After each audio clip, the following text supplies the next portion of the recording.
Boa noite, pessoal. Um prazer estar aqui com vocês nessa conversa sobre a doutrina espírita. Ainda estamos com nossas dificuldades, né, de aglomerar.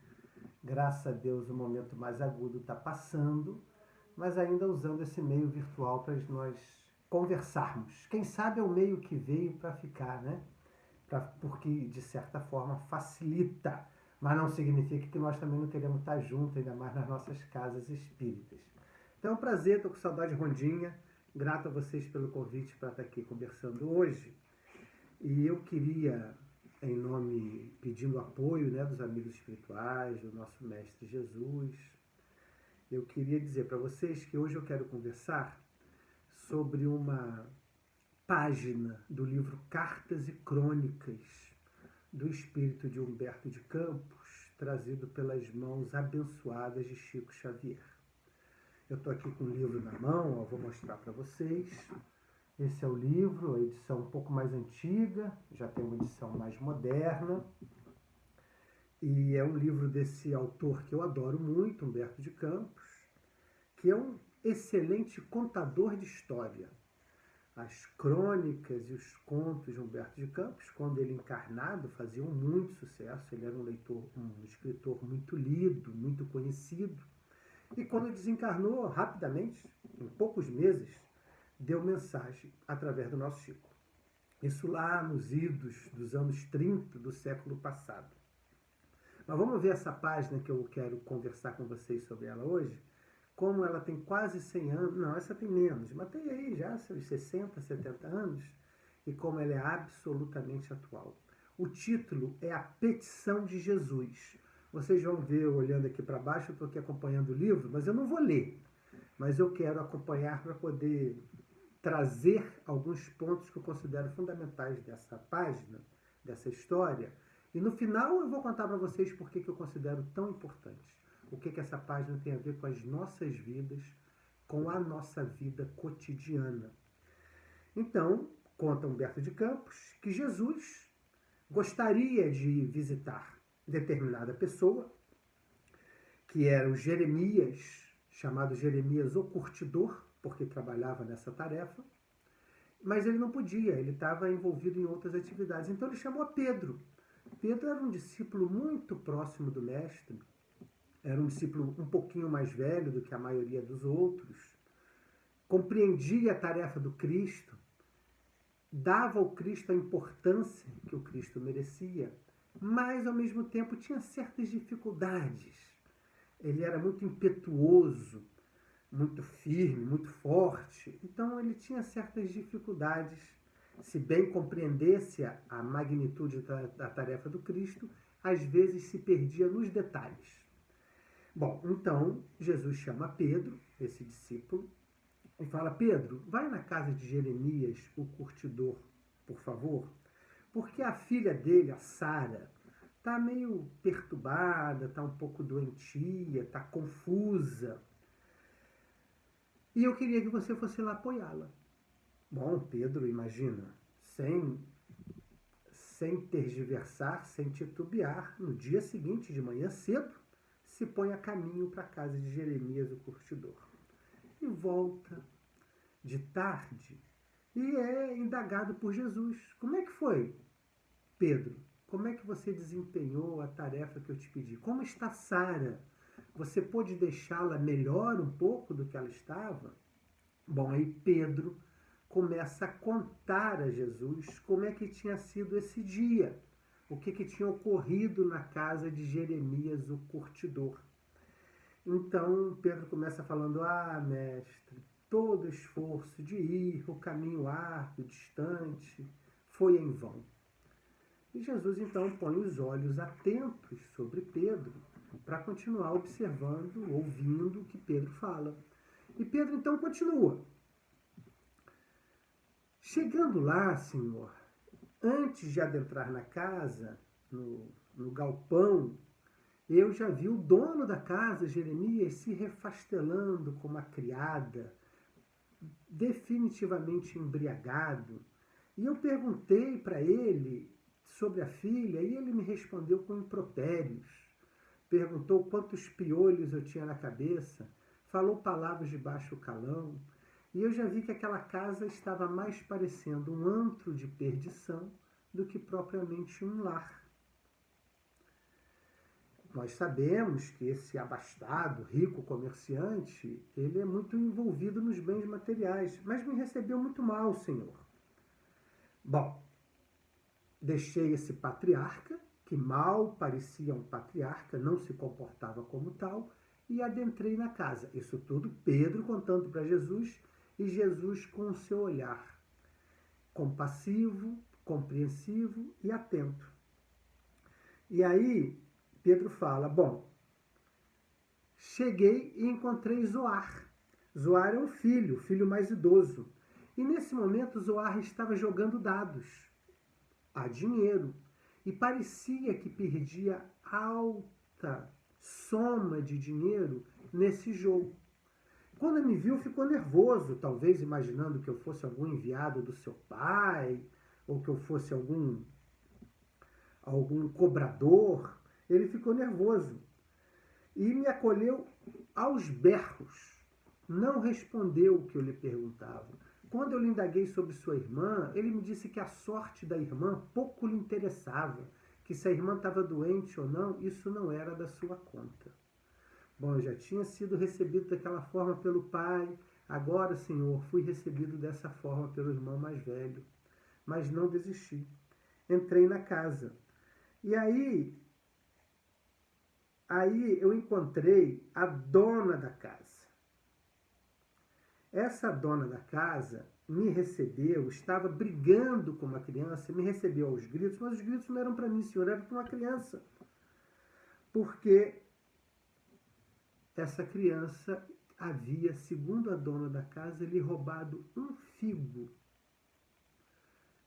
Mas a criança explicava para a dona, enquanto apanhava, que aquele figo havia sido comido pelas galinhas, que não havia sido ela que havia roubado. Mas a dona da casa não prestava atenção no que a criança dizia e se referia à criança, repito, Senhor, aos berros e batendo nela.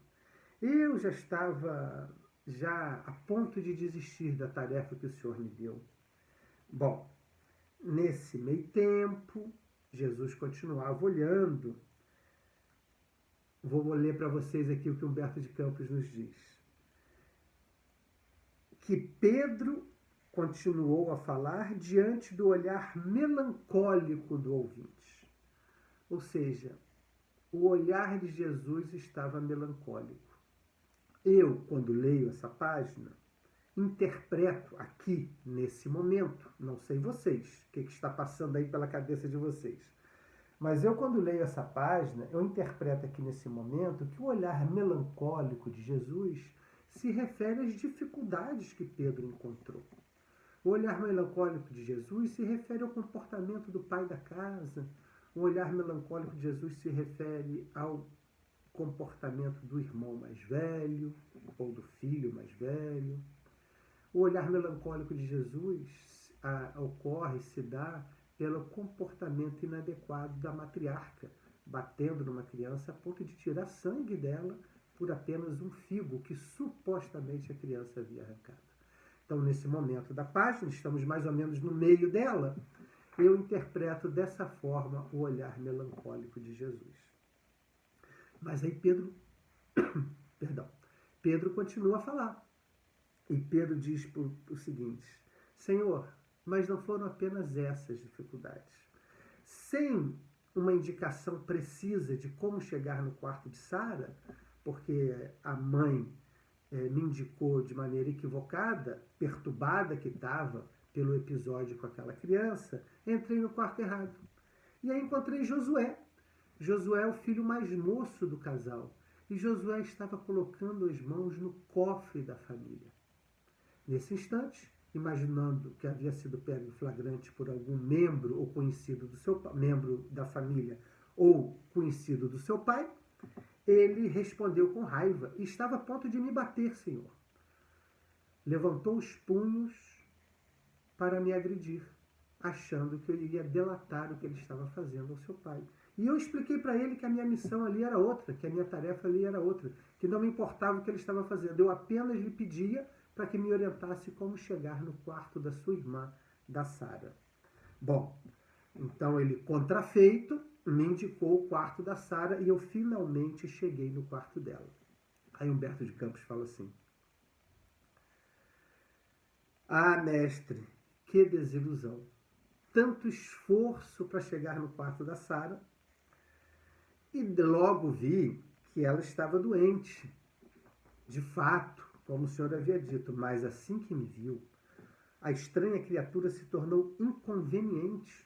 Começou a falar palavras inadequadas, articulou gestos indecorosos, pronunciava frases indignas. Assim Humberto de Campos nos relata. E aí Pedro termina o seu breve relato a Jesus, falando assim: Senhor, não aguentei mais. Fugi, horrorizado, e regressei pelo mesmo caminho. Bom, então Pedro contou para Jesus, deu o relato de como havia desempenhado ou não desempenhado a tarefa que o Cristo havia lhe dado, dando as razões pelas quais não conseguiu desempenhar essa tarefa. Humberto Campos fala assim, ó, observando que o amigo sublime se resguardava triste e silencioso, Simão voltou a falar depois de um comprido intervalo. Outra vez, gente, aqui nós já estamos chegando no final da história e eu continuo achando que Jesus está triste por toda a cena que Pedro descreveu para ele, né? Uma cena nada agradável para um lar aonde Pedro havia ido buscando atender a um pedido do mestre e colaborar com aquela família. Então eu ainda interpreto, não sei vocês, o olhar de Jesus dessa forma, melancólico, aqui o termo é outro, é triste, silencioso. Eu interpreto, repito, como se referindo à família. Então Pedro fala assim com Jesus: Senhor, não fui claro? Porventura não terei procurado cumprir honestamente os teus desejos? Seria justo, mestre, pronunciar o nome de Deus ali, entre vícios e deboche, avareza e obscenidade? Aí eu vou ler para vocês. É curtinho, tá? Jesus, porém, depois de fitar longamente o céu, a inflamar-se de lumes distantes, fixou no companheiro o olhar profundamente lúcido e exclamou com serenidade. Vamos ver o que Jesus falou para Pedro, de certa forma nos explicando a razão do seu olhar triste, silencioso, melancólico. Jesus falou assim, ó: Pedro, conheço Jeremias e a esposa e os filhos há muito tempo.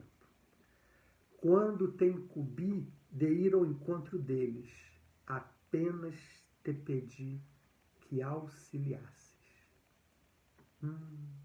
Viram a razão do olhar melancólico e triste de Jesus? O olhar melancólico e triste de Jesus não se dá pelo quadro que Pedro descreveu daquela família em momento de infelicidade. O olhar melancólico de Jesus dá por Pedro ter se distraído em relação à sua tarefa. Emmanuel nos fala isso em um dos seus livros, que ele elucida o Evangelho de Jesus, não vou recordar qual agora. Ele tem uma frasezinha que eu adoro, volta e meia eu repito ela na minha cabeça. Emmanuel fala assim: o homem no mundo anda muito distraído. Só isso eu já gosto. Parece um verso para mim. Parece um verso de um poema. O homem no mundo anda muito distraído. A mulher também, hein? Não pensem que estão excluídas dessa frase de Emmanuel. Desculpa de novo. O homem e a mulher nesse mundo andam muito distraídos. No contexto da página, Emmanuel quer dizer que nós andamos distraídos em relação aos valores divinos, aos valores espirituais. E é verdade, né? Eu concordo plenamente, acho que vocês também com Emmanuel. Andamos muito distraídos em relação aos valores que realmente importam. E nessa página, Jesus se mostra triste com o procedimento de Pedro, não pelo quadro, repito, que foi visto na casa de Jeremias, o curtidor, mas por Pedro ter se distraído com esses problemas e não ter cumprido a sua tarefa. Aí eu falei para vocês que eu ia contar essa história e ia depois dizer por que eu estava contando essa história, por que eu acho que essa história tem a ver com as nossas vidas. Eu, quando leio essa história, eu crio a seguinte imagem. Eu vou usar duas imagens para vocês. Primeiro, antes das imagens, dizer que eu gosto de ler essas histórias. É como se fosse um truque que eu uso, aonde eu me incluo. Principalmente quando Jesus fala. Principalmente quando Jesus fala. Então, quando Jesus fala, eu penso que ele está falando para mim. Isso me dá um impacto, me faz mergulhar mais na história e faz ela ser mais útil para mim nos meus processos de análise, conhecimento e de mudança de atitude. Por exemplo, aqui está escrito assim: Pedro, conheço Jeremias, a esposa e os filhos há muito tempo. Quando tenho incumbido ir ao encontro deles, apenas te pedi que auxiliasse. Sabe como é que eu leio? E sugiro a vocês fazer a mesma coisa, se eu posso. Laércio, conheço Jeremias, a esposa e os filhos há muito tempo. Quando tenho incumbido ir ao encontro deles, apenas te pedi que auxiliasses. Quando eu ponho o meu nome, parece que eu introjeto mais, né? Que eu trago mais para mim esse ensinamento. E aí fico pensando na minha vida, nas oportunidades que eu tenho de auxiliar e que eu me perco em julgamento. Me distraio em julgamento. Ah, não dá para ir ajudar aquelas pessoas. Já tentei 3 vezes e eles nunca aprendem. Como se nós aprendêssemos, né? A gente fala, eles nunca aprendem. E nós deveríamos falar, nós nunca aprendemos. Ou eu posso falar de mim, eu nunca aprendo. Então, quando eu faço repito, esse truque de colocar o meu nome nas advertências de Jesus, parece que eu trago ela para mim e faço referências ao meu dia a dia, e aí tenho chance de construir novos caminhos mentais, assim, para poder identificar as situações e principalmente mudar as atitudes. Então essa é uma sugestão que eu dou para vocês. E aí, no meio dessa sugestão, eu já dei um exemplo que é o primeiro enfoque que eu posso dar a essa frase de Jesus. Vocês viram que no meio da página, já chegando ao final, eu achava que a melancolia e a tristeza de Jesus era referente à casa de Jeremias, ao comportamento daquela família. Mas não. Não. A melancolia e a tristeza de Jesus é por perceber que o discípulo dele não havia compreendido que os nossos atos de amor em relação ao próximo independem da conduta do próximo. A gente Jesus não nos ensinou a ser caridosos só com quem a gente gosta, só com quem se comporta da maneira que a gente acha que deve se comportar. Não foi isso que Jesus nos ensinou. Amar ao próximo como a si mesmo, né? E o próximo são aqueles que estão próximos, independente de comungarem conosco os mesmos valores e objetivos de vida. Então essa é a primeira interpretação que eu dou. Mas eu quero dar uma outra, até para a gente já ir terminando nossa conversa, eu quero dar uma outra, que é a que eu mais penso quando eu leio essa página. Quando eu leio essa página, o que eu mais penso é que esse conselho de Jesus, lá no início da página, esse conselho não, melhor dizendo, esse pedido de Jesus lá no início da página, vai Pedro, auxilia a família de Jeremias, o curtidor. Eu penso que foi mais ou menos esse diálogo que nós tivemos com Cristo antes de reencarnar. Vou falar a verdade para vocês, é bem difícil que a gente tenha tido um diálogo com Cristo, mas com os seus emissários, né? Com seus emissários, com seus anjos. Eu adoro a expressão anjos do Senhor, né? É bonita essa imagem, né? São os espíritos que nos orientam, que estão mais próximos da gente, estão entre nós. Digamos assim, os princípios, os espíritos, os nossos guias espirituais que estão entre nós e a divindade. Estão entre nós e Deus. Como Jesus é a expressão mais próxima que nós conhecemos da divindade, a gente pode falar, estão entre nós e Jesus. E aí, eu acho que quando a gente conversou com esses espíritos antes de reencarnar, os espíritos que nos orientam, esse intermediário da divindade perante nós, esses intermediários do Cristo perante nós, eles nos pediram para vir e auxiliar. Às vezes a gente quer saber muito qual é a nossa tarefa, né? Será que eu devo casar ou descasar? Será que eu mudo ou não mudo de cidade? O que está no meu planejamento reencarnatório? Ter filhos ou não ter filhos? Eu acho difícil a gente saber disso. Acho bem difícil. Chico Xavier às vezes dava essas dicas para quem estava mais próximo dele. Mas é difícil a gente saber. Mas não tem problema não. Sabe por que não tem problema a gente saber exatamente qual é a nossa tarefa? Porque a nossa tarefa é amar.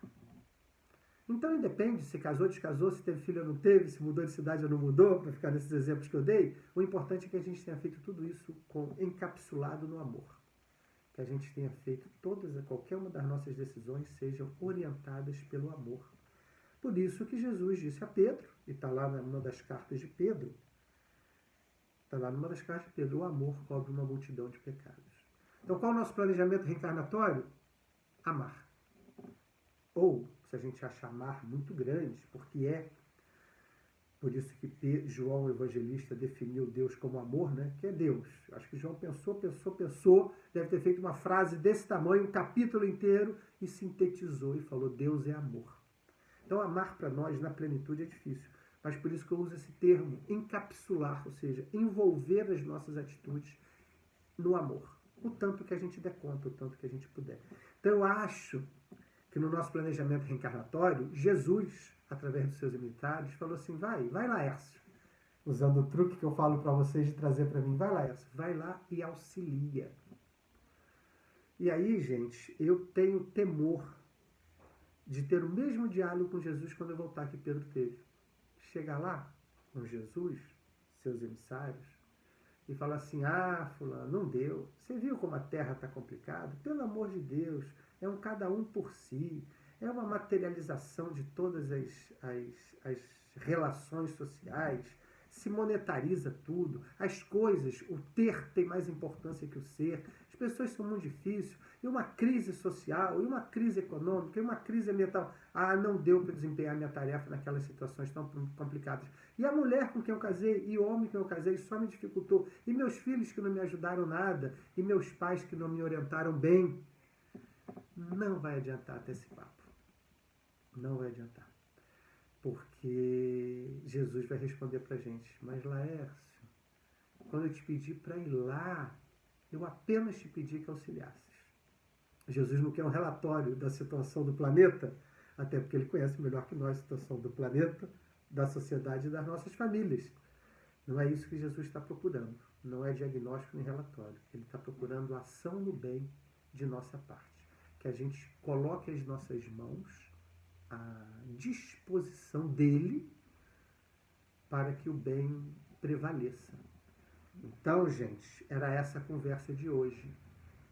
Não vacilemos nas oportunidades da prática do bem e do amor ao próximo. Que foi essa a orientação que a gente recebeu a Jesus.